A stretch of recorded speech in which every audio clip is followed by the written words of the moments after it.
এই বিয়ে আমি পরিবারের চাপে করেছি। আমি তোমার সাথে কোনোদিনও সংসার করবো না। কদিন থেকে শরীরটা ভীষণ খারাপ করছে, আমি মনে হয় আর বাঁচবো না। আমার ভীষণ কষ্ট হচ্ছে, আমি আর পাচ্ছি না। তোমার কিচ্ছু হবে না, এই সময় সময় এরকমই হয়। তুমি একটু ধৈর্য ধরো, সব ঠিক হয়ে যাবে। আমি আর পাচ্ছি না। সরি, আমরা মা সন্তান কাউকে বাঁচাতে পারি না। আমিও ভেবে নিতে চাই। তোমার মাথা খারাপ হয়েছে? ডাক্তার তোমাকে এই সময় ভেবে নিতে নিষেধ করেছে, তুমি জানো না? আমার কিচ্ছু হবে না, ডাক্তার এসব বলে। জানো, আমি মনে হয় আর বাঁচবো না।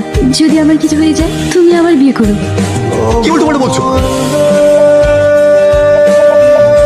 শুধু আপনার মেয়ে ছিল না, আমারও মেয়ে ছিল। আমি ওই বাড়িতে কি করে যাব বলুন? ওখানে গেলেই তো আমার মেয়ের মুখখানি বেশি উঠবে।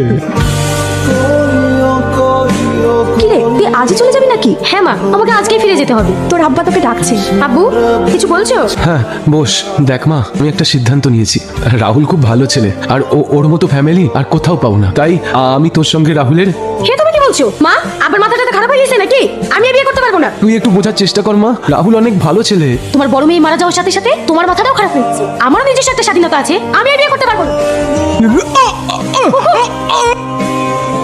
তুমি কি ভেবেছো আমি তোমাকে স্বামী হিসেবে মেনে নেবো? কখনো না। আমি তোমার সাথে কোনোদিনও সংসার করবো না। তুমি দিদির সাথে সাথে আমার জীবনটা শেষ করে দিলে। তুমি কি চাও? মুক্তি, মুক্তি চাই।